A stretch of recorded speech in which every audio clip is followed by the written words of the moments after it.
Welcome to The Explainer. Okay, so today we're going to talk about something that might sound a little counterintuitive. We're going to uncover why the real key to volleyball dominance, it isn't just about jumping high. It's actually about getting low. Seriously, we're going to dive into how mastering the floor is the secret weapon that turns good players into, well, truly unstoppable ones.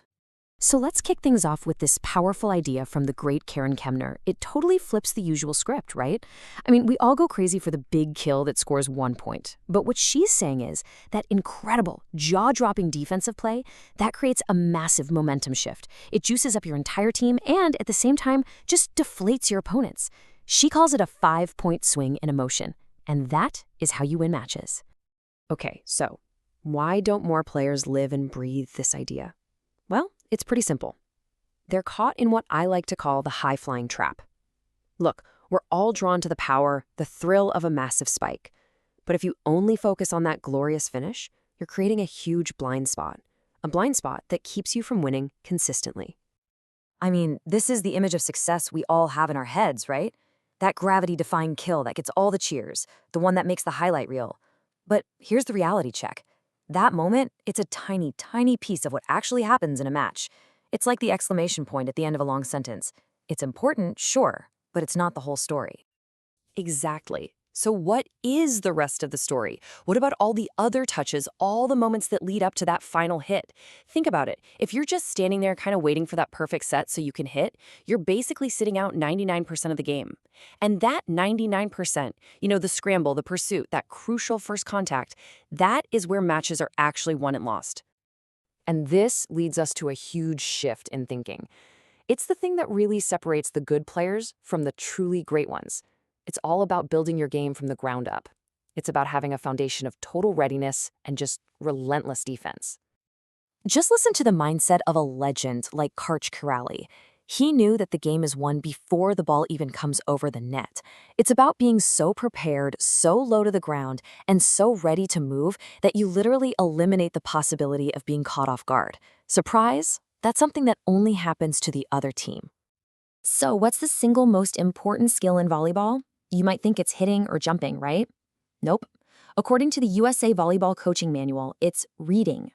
And reading is all about the difference between just reacting to where the ball is and anticipating where it's going to be.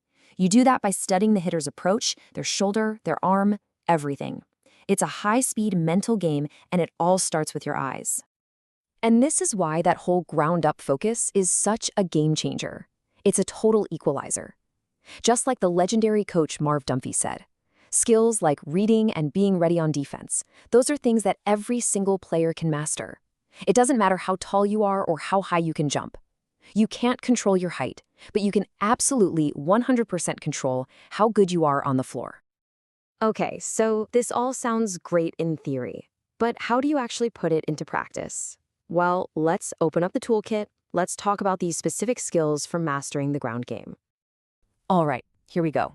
According to Volleyball Canada's development matrix, these are the absolute must-haves. And let's be clear, this isn't just about throwing yourself on the floor. This is a highly technical skill set. You've got your basic dig, ball pursuit, the overhead dig, the dive, the roll, and of course, the pancake.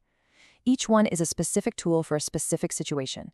You master these and you become the rock, the bedrock of your team's defense. And where does it all begin? Right here. This is the foundation, the universal ready position. I want you to really look at this. The knees are bent, the weight is forward on the balls of the feet, the arms are out and ready. This is not a chill, resting pose. No way. This is a loaded spring, just waiting to explode in any direction. Every single great defensive play you'll ever make starts from this exact stance. Okay, but here's where it gets really cool. This is the critical connection. These defensive moves, they're not just about saving a point. They aren't passive. They are the launch pad for your team's most powerful attacks. This is where we see how getting low to the floor directly leads to that massive kill at the net. So how does that work? How does a game-saving dig turn into a game-winning kill? Let's trace it out. It's a chain reaction, really. And the very first link in that chain, it has to be a controlled, purposeful touch on defense. It's all about turning chaos into a golden opportunity. And the whole thing boils down to this: the huge difference between reactive and proactive defense. See, reactive defense is just desperation, right? You're just flailing to keep the ball off the floor. But proactive defense? Whoa, that's the first step of your offense. You're not just saving the ball, you're directing it to a target. You're controlling that first contact to light the fuse on your team's attack. You are taking control of the rally from the very first touch. And Coach Dunphy's philosophy just nails this point. He says the best drill for everything, passing, setting, hitting, is just pass, set, hit. Why? Because they're not three separate things. They're one single, fluid sequence. You can't get a monster kill without a great set, and you can't get a great set without a great pass.